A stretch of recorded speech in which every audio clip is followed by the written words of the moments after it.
Hey, this is Jerry Hennelly. We are going to do some shooting today. This is not just going to be me standing here talking to you, but again, I just wanted to talk about exactly what this video is and isn't. I had this SA35. After buying it, it started malfunctioning, sent it back to Springfield, got it back, did not take it to the range until I had the opportunity to set up on camera. And we're testing two things. One, we're testing function. We're seeing if Springfield wound up fixing the gun. And two, I am deliberately making sure that every time I load the gun, I allow the slide to go forward using the slide release lever just to make sure that variable stays the same, just to try and combat this myth that some people are attempting to perpetuate, that somehow the Browning high power and its copies, that somehow they have an inherently unsafe design and we're going to see some slam fires. Now, does me going through, I don't know, 100 different magazine changes or so and using the slide release lever, does that necessarily mean that if a slam fire doesn't happen during that period of time, that it's not going to happen? No. But I encourage you to do your own research, and there's plenty of information out there that it isn't so much the fault of the Browning high power and or its clones and their basic design that is at fault. It is really what some people wind up doing to their guns at home. So we're going to go ahead and go out to the range. Again, we opened this with this firearm. We took it out, gave it a quick rub down in some lube, and we'll see you on the range and see if Springfield actually made this right. We'll give it a little bit of a chance, and then after that, it'll go right back to Springfield. It has to. I have high hopes for it. I really like the gun, except for, of course, the fact that it's been having some problems. So we're just going to go ahead and get shooting. Couple of things really quickly. We're going to get shooting here in just a second. I want to go ahead and say we're using Winchester 115 grain. Their target sort of white box ammo. Good ammo. We have one Springfield Armory branded magazine and two Mech-Gar magazines. Mech-Gar actually makes them for Springfield Armory. It's just if you buy them from Springfield Armory, they cost you about $25 more and you get the neat Springfield Armory logo on that. But the reason I say that is because all of these magazines actually come from the same manufacturer, which is Mech-Gar. Beyond that, let's see. I've got a new camera. I hope y'all like it. Let me know in the comments. And so let's just go ahead. Oh, by the way, I got this, as I said, back from Springfield Armory. I opened the box and I went in and did a real quick wipe down, a real quick lube. Other than that, I haven't fired the gun. I haven't tried to dry cycle any shells through it or anything, or snap caps or anything. So you are seeing this gun just like I am as it came back from Springfield Armory. So with that, let's go ahead and see what happens. I, again, am hoping for the best.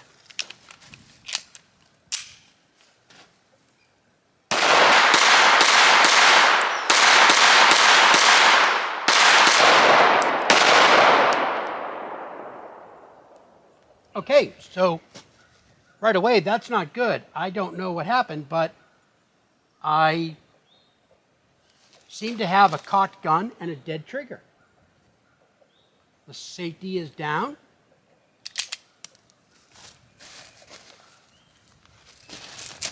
The primer has not been impacted. And that was the last round in the magazine. I'm going to go ahead and put that round back in the magazine.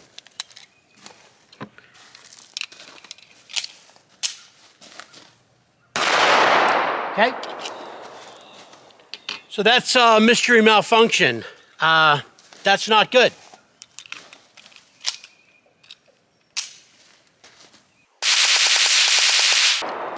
"12 rounds without a problem.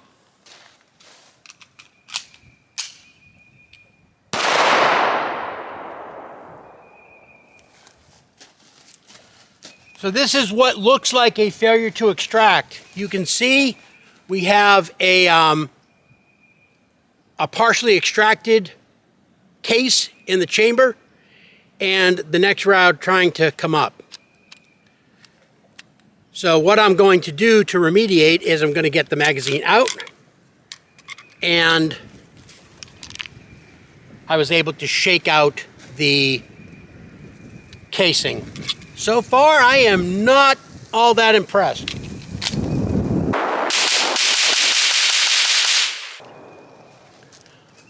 All right, so right there are 3 magazines through the gun. Let me get some ammo, and let's talk about what has happened so far. By the way, we started out at around, I don't know, 170 or so, and we can see that we had the first malfunction was essentially a dead trigger, I think it's fair to say. Mystery malfunction, and we went ahead and recycled and got that out. And then, of course, we did have that one additional malfunction that looked to be a failure to extract. It did look like, by the way, that the case tried to extract and then was unable to.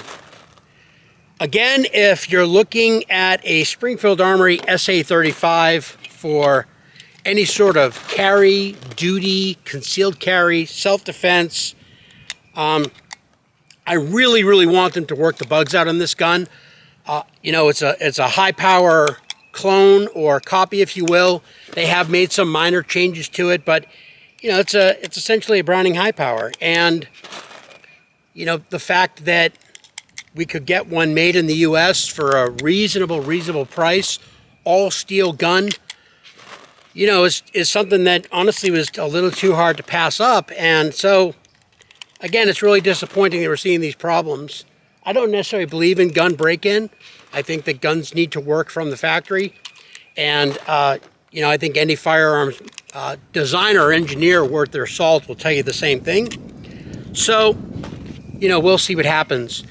I do want to make mention a couple of things. So one, maybe I'll wait for the next pause. But, yeah, the next pause, I want to talk about the Turkish clones a little bit. But on one of my videos, somebody put a comment on there and they said, you know, how do we know you're being truthful? How do we know you're not shilling for somebody? The firearms industry is rife with, you know, fraud and liars and this and that. And, you know, first of all, my place in the firearms industry is, I am at the very end of it. I am a consumer. I'm a retailer, or I'm a retail customer, I should say.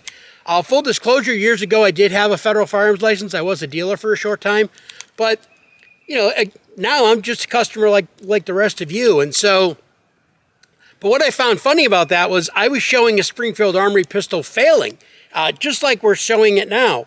And so we know Springfield Armory isn't paying me. And then my thought is, well, then, you know, then who might benefit? Like, where would the money to me come from? And the only thing I could think of was, you know, maybe one of the Turkish manufacturers, or I don't know, Browning themselves, if they wanted to throw dirt on the Springfield. I guess they could pay me to go in and sabotage this gun, but I have like 153 followers on YouTube. I am no one in this sort of firearms social media thing. So I think it was kind of a silly statement, quite frankly. But look, I'm just a guy that likes guns, and I'm fortunate enough to be able to buy this for myself. And we're going to go ahead and continue and see what happens. So let's just keep going. By the way, I have to say I'm really impressed with the sights on this. One of the things they have redesigned is they have this great U-notch sight, very similar to the Wilson Arms battle sight, I think, from the sight picture perspective. And I do really like that. Let's see what more we can get from this gun.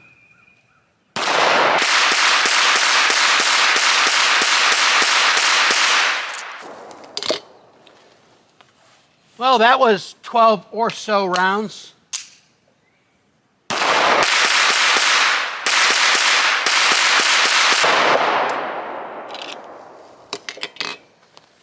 That was a few more rounds. I have a cleared gun. I'm just going to do this. I'm wearing a big old chunky ring. I'm just going to take it off my finger.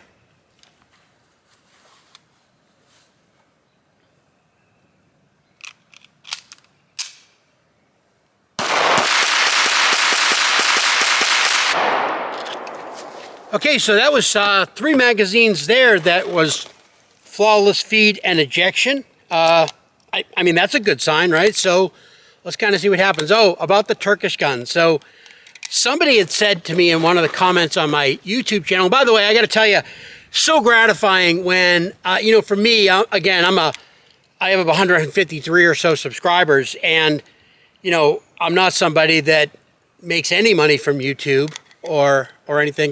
This is just a hobby, and it's a love of mine, shooting and talking about firearms.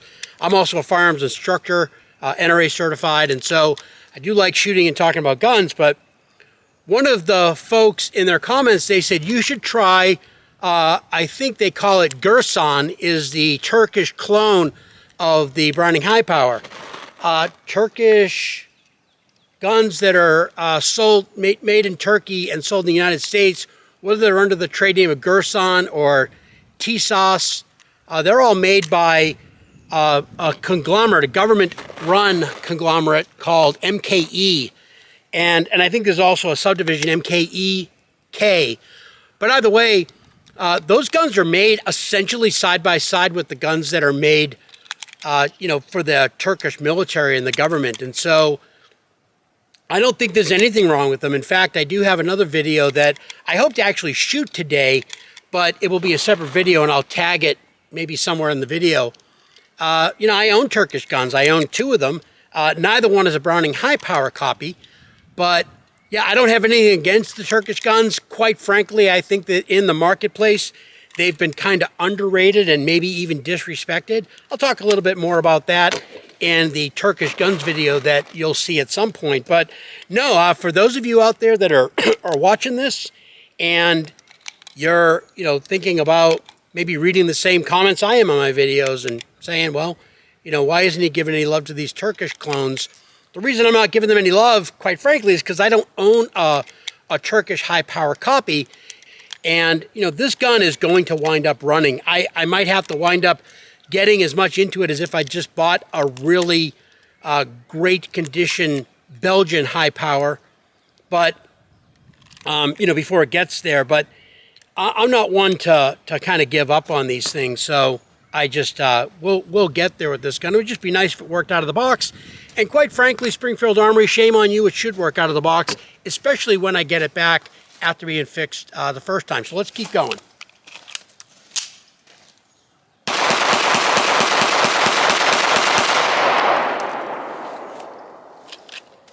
Obviously, I'm not doing any sort of a tactical reload because that's not what we're doing here.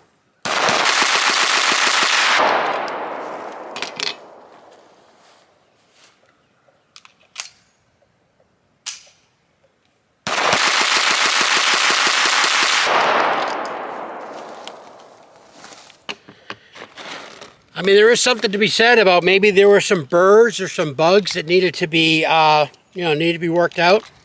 Again, I don't know. I think my feelings on this are fairly clear. If you have a firearm that you think is going to be more than just a range toy, then it needs to work 100% of the time. If you have a gun that you're thinking you might need to protect yourself or your family with, then you need to make sure that it goes bang every time that you pull the trigger. Again, and I don't think it's untoward for anybody who buys a gun like a Springfield SA-35 to say, or to intend to maybe use this this firearm in one of those roles where it might be employed in an emergency. I've been bashing on Springfield Armory in this video, probably harder than I have in my other videos, because again, as a consumer, I'm a little disappointed. Things seem to be getting better, but you know, again, I would expect that they remediated this from the beginning. I did try to talk to people at Springfield and say, hey, this ejection or extraction problem, what's the deal with this? Is this sort of being treated as a known issue? Is there a redesign in the works? Whether in terms of the firearm itself, the extractor, or even the manufacturing steps? The reason I mention that is because some people have expressed the opinion that maybe Springfield is milling the extractor, yes, the extractor slot before they're milling the the slide serrations, and maybe that is inducing some machining chatter or something in there. Again, I sent messages to several people at Springfield. I talked to people in the service department, and nobody was able to give me an answer. The only thing I got as close to a definitive answer was, we're treating each of these guns basically one by one on their own. That's a little disappointing to me, because even though I like the fact they take my gun in and they're fixing it, I would really like to think that they were maybe being a little bit more proactive than that. So with that, that's sort of my thing. But when we pause the next time, I'll tell you some positives about Springfield that I feel. Oh, can't load more than one at a time.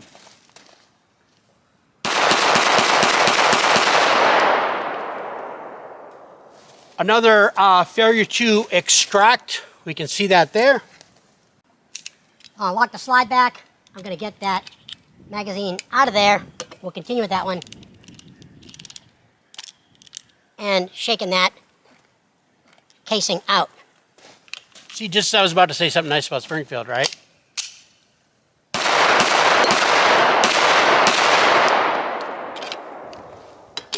I'm a little flinchy today too. I don't know if you saw, but on the very first round of that firing string, I flinched a little bit in that first shot.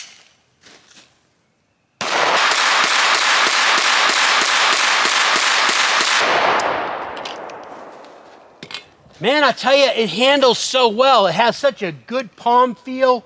It comes up in recoil. Not there's a lot of recoil in this gun anyway, but man, it comes up in recoil and it just settles right back down to where it was. Fits the hand perfectly. There are so many positives about this gun.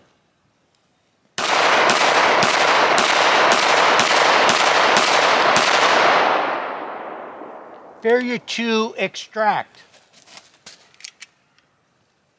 I know what it is. I need to stop saying nice things about Springfield while I'm shooting their gun.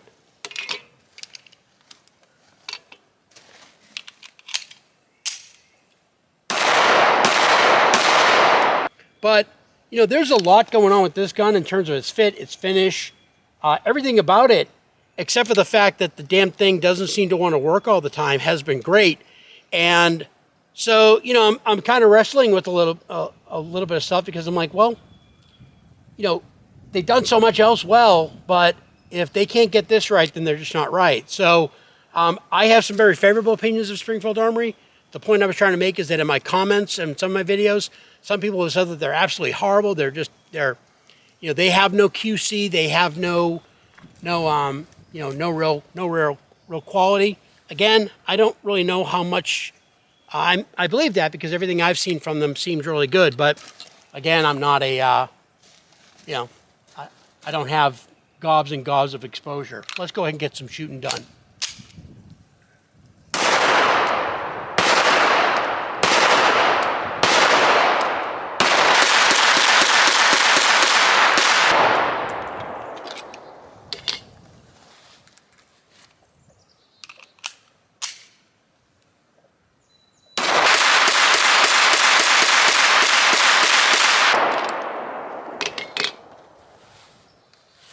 Dare I say something nice? Let's see what happens. Man, this thing now seems like it's coming back into its own.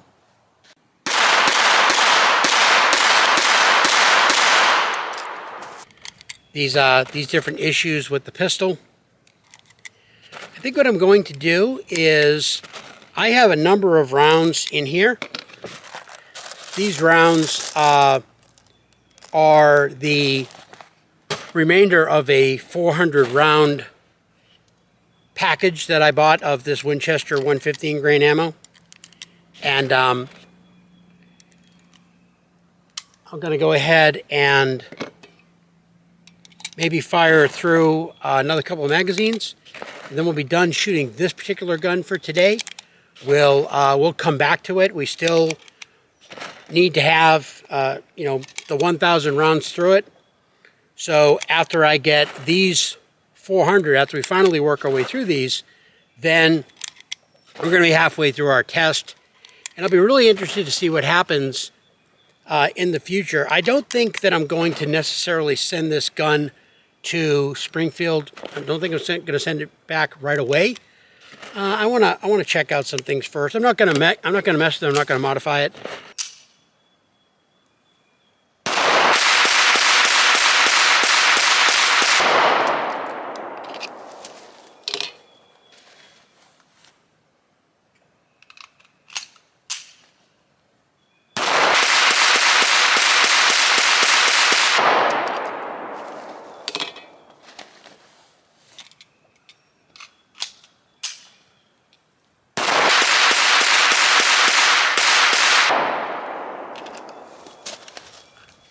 Springfield Armory SA35. Already sent back to the factory once, and we've seen 3 or 4 failures to extract in the shooting that we've done, and we've also seen a couple of trigger issues in terms of like a dead trigger. So we're going to continue on with this gun. I am still, more than just a little bit disappointed. But we're going to go ahead and just keep working with it, and we're going to see what happens, working our way through these 400 rounds, and then, as I said, on to the next ones. So, Jerry Henley, just trying to come out here and do some shooting and having a conversation. God bless America.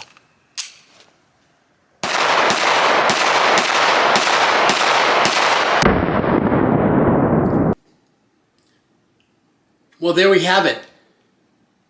I'm disappointed in Springfield. I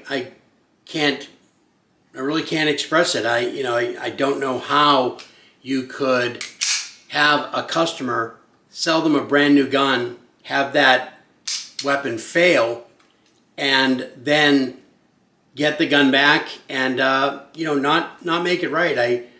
I called Springfield. I asked them, "Are you going to test fire the gun?" They said yes, and yet we see not only the existing problem of failures to extract, but also a new problem. The firearm has now, during 2 different instances on the range, came back to me in battery with a dead trigger. And that is, again, they introduced a problem. And I know they probably didn't. It was probably a problem waiting to unveil itself. But that's what's going on in terms of what's going to happen with this Springfield Armory. One thing I do want to check out is I want to make sure that ammo isn't the problem.